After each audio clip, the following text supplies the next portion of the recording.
মানে জামাইলা কথা কই পারছো? আবার আমি এমন একটা কথা কই, কি? ও কিন্তু আমের জামাই আমার জামাইয়ের মান মাথায় রেখে রাখবে। আরে বাবারে বইছে কি? হয় নাই কি রে আমার কম দিকে। তা কি হইছে এটা না খুললে কইলে আমি বুঝবো কেমনে? হে তো একটা চাই দিয়েছে কার বোঝে। হ্যাঁ আমি ফোন দিয়েছি যে দুলো ভাই আমার আজকে নাওয়াইবে আপনি আন। কয় সেখানে আমি আসবো কেন? তোমার কি মরিয়ে যাওয়া লাগবে নাকি? তোমার কি কবর দেবে নাই নাওয়াকিল লিখে? হ্যাঁ তার আজে বাজে কথা।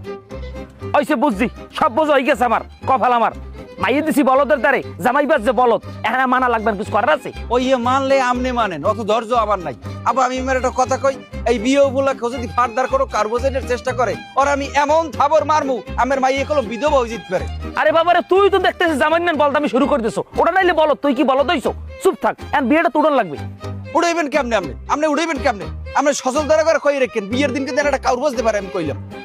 ইস আইসি সজল দারোগার দার কই রেখে নিজে পারে না দূরে শহীদের সামলাইতে, হ্যাঁ আছে থানা পুলিশ লইয়ে। চুপ থাকছে তুই, তুই তোর কামর এদিকে গুজা, আমি এটা দেখ মনে। আবার আমার মনে হয় কি জানেন, আমার মনে হয় দুলো ভাই অসভ্যটাই বানে সাফার আজ দেবে না বিয়ে।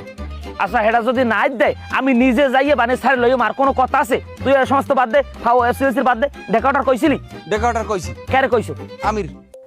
আমি কইছো, যাক ভালো করছো কইছো, আইলি হয়। আরে তুমি যাও যাও সালুন যাও কামাও, কি চুল দাড়ি কাটো, যাও ঠিক করো সব। না আব্বা ওই মোস্টস কামান যাবে না, মোস্ট কামাইলে খালি গুরু করা সিনেবে কেমন জানিস। তোর কি করতেন বয়স হয়েছে? বিয়ে করতে যাবো এটা বারবার থেকে একটা বিষয়। আচ্ছা যাই হোক আমি যা করালা করতে আছি, আপনি বানে সাফারে আনতে নেট দেখেন আপনি দেখেন। হ্যাঁ নাইল দেখতেছি, কিন্তু তুই বিয়ের মুড়ো পর্যন্ত যাইতে রো কিনা বেটা আমার সন্দেহ হয় এখনই। মানিস যে তরিদাও যায়নি জামাই নেন